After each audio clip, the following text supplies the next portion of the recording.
తెలంగాణ నియోజకవర్గం సీతంపేట గ్రామం కాంగ్రెస్ రెబల్ అభ్యర్థి ఊళ్ళో తీరే గారు మనతో ఉన్నారు. వారిని తెలుసుకుందాం. కాంగ్రెస్ పార్టీ నుంచి ఎందుకు టికెట్ ఇవ్వలేదు, ఆయన కాంగ్రెస్ రెబల్ గా వేసి ఇక్కడ మంచి మెజార్టీతో గెలిచారు, ఇక్కడ ప్రజలు నన్ను ఆదరించారని చెప్తున్నారు. వారిని తెలుసుకుందాం, వారి మాటల్లో విందాం. సార్, నా పేరు ఊళ్ళో తీరియా, ఎల్లందూరు నియోజకవర్గం మాది. ఇక్కడ కోరం కనకయ్య గారు ప్రతి సీనియర్ పార్టీకి జెండా మోసిన వాళ్ళకి ఎవరికి టికెట్ రానియకుండా పార్టీ మద్దతు లేకుండా అడ్డుపడ్డారు. అదేవిధంగా మండల నాయకులు కూడా పార్టీకి ఎవరు పని చేశారో వాళ్ళకి గుర్తించకుండా రెబల్ గా టిఆర్ఎస్ నుంచి కాంగ్రెస్ ఎవరు వలస వచ్చారో వాళ్ళకు మద్దతు ఇచ్చుకుంటా వాళ్ళకి పార్టీ సపోర్ట్ ఇచ్చుకుంటా పోతా ఉంటే మేము పార్టీకి కష్టపడ్డాం. వస్తా పోతా ఉంటారు ఈ కాంగ్రెస్ పార్టీ, ఇది సంబరం లాంటిది. కానీ మేము పార్టీ కష్టపడ్డా కూడా మాకు గుర్తించలేదు కాబట్టి మేము రెబల్ గా వేయటం జరిగింది.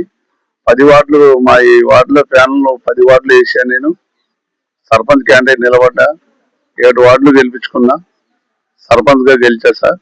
ఉప సర్పంచ్ కూడా నా మనసులే ఏకీకరణ చేశా, ఆదివాసీ బిడ్డలకు ఇచ్చా.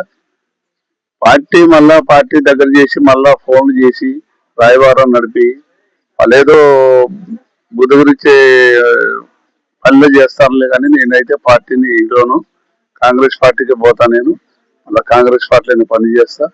నాయకులు వస్తా పోతా ఉంటారు కానీ నేనైతే పార్టీ మారేది. చెప్పండి, ఇక్కడ ఉన్న ప్రధాన సమస్యలు ఏంటి? ఇక్కడున్న బడుగు బలహీన వర్గాల కోసం, పేదవారి కోసం మీరు మొదట చేయాలనుకున్న పనులు ఏంటి? మా మీడియా ముఖంలో ప్రజలకు ఏం తెలియజేయాలనుకుంటున్నారు? సార్, ఇక్కడ పింఛన్లు ప్రాబ్లం ఉన్నది, రేషన్ కార్డు ఉన్నాయి, కొన్ని ఐఐటి, కొన్ని అయినాయి, కొన్ని కావాలి.